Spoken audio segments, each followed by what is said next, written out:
The nominees for Best Screenplay based on material previously produced or published are Joel Coen and Ethan Coen for No Country for Old Men, based on the novel by Cormac McCarthy. You know, I'm not sure we represent anything. We play sort of in our corner of the sandbox. You know, we sort of have been successful to a certain extent, flying under the radar where movies are not that expensive to produce.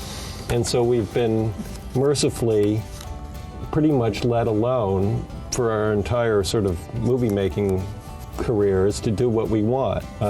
It's outsider art. Yeah. It's what, outsider art? Outsider art. Yeah. I mean, I don't think they have pretensions to they don't have artistic pretensions, but it's somehow kind of stands outside the mainstream of what most people do, but it still has a real significant audience. And if you know, one audience member will love Fargo and despise The Big Lebowski, will love The Big Lebowski, but hate Oh Brother, Where Art Thou?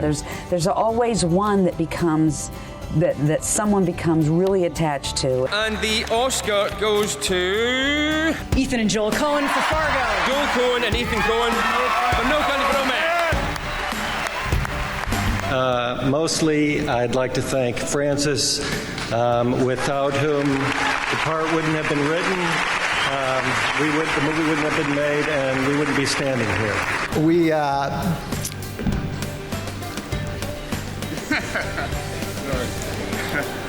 thank you very much.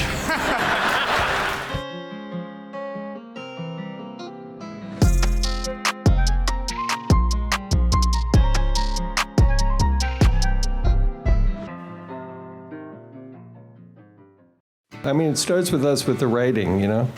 But it's a hard question. It's like legitimately what people want to know. How do I get started? How do you get going? And it's just impossible to answer because it happens differently for everybody who's done it, or you know.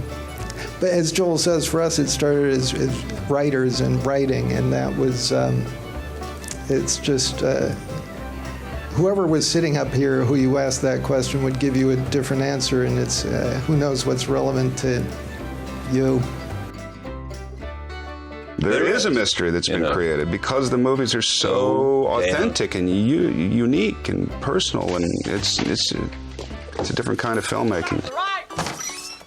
I'm walking in here on my knees, Ed. Free man proposing. That occurred. And so it was. Don't forget the bouquet, Ed. I do. You bet I do. Okay, then. They've created a very strong foundation to always resort to, you know. I mean, wherever we go. I think you ad-libbed one line in the movie. I would like to think it was more than that. But yeah, there was one line that when I find the money, I look to the dead guy, which is absurd. And then I said, you know what, I think that we should have something here, like he's deciding, okay, the day is going to change, or yes, I'll take the money, or I see where we're going here. So we tried different, what ends up in the movie is, and I can always hear... That was your improvisation? That was my improvisation. And I always know where Ethan is in the theater, because I always hear him go...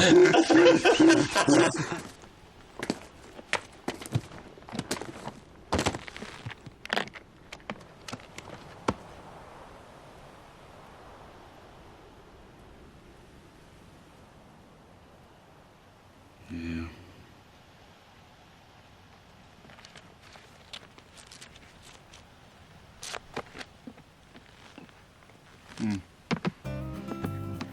Well, it is kind of what Josh says. We have a plan because we're chicken. You know, we don't want to have to go on.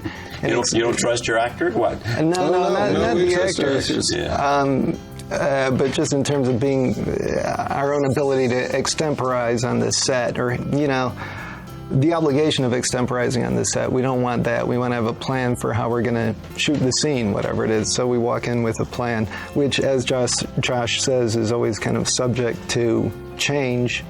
But, you know, it's kind of a security blanket. You know, the mythology about Alfred Hitchcock, in fact, he was the biggest promoter of it. Was that idea that, you know, once I actually get on the set, the only thing that can happen is that something can go wrong. He's already made the movie in his head, and he also was sort of, you know, very, very prepared to the extent of having pre-thought the movie before you start production. And while it's true that we prepare maybe to an extent greater than a lot of other directors, who, that's just part of our process, it's also true that we like the process on the set of actually seeing what happens, being open to what happens when you go into a new space, when you're working with new people, be they actors or technical people. And we do have storyboards, but actually we don't look at them very much while we're shooting. Mm-hmm. And once they've been done, we almost never look at the storyboards. We have them in the back of our minds and we follow them to a certain extent. But that changes a lot as we go through the production. And also, since they deal with the visual way before, they're able to focus on actors, and be able to listen. That's a good point. I was going to say that. It's true. Yeah, in fact, it gives them a chance to be more creative. Exactly. If you've already laid out the other things, so you're not worried about that. Or to be there for the actors when the actors are being more creative, and to be able to go, bring it down or tweak. They do a lot of tweaking. They don't do a lot of massive manipulation.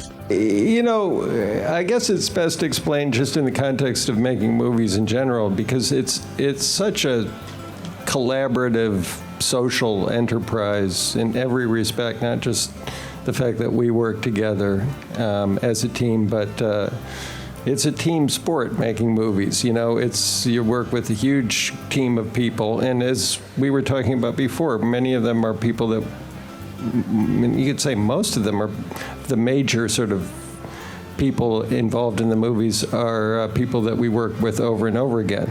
So in that respect, working with each other for all these years and working as a team is not something that's at all alien to the process. You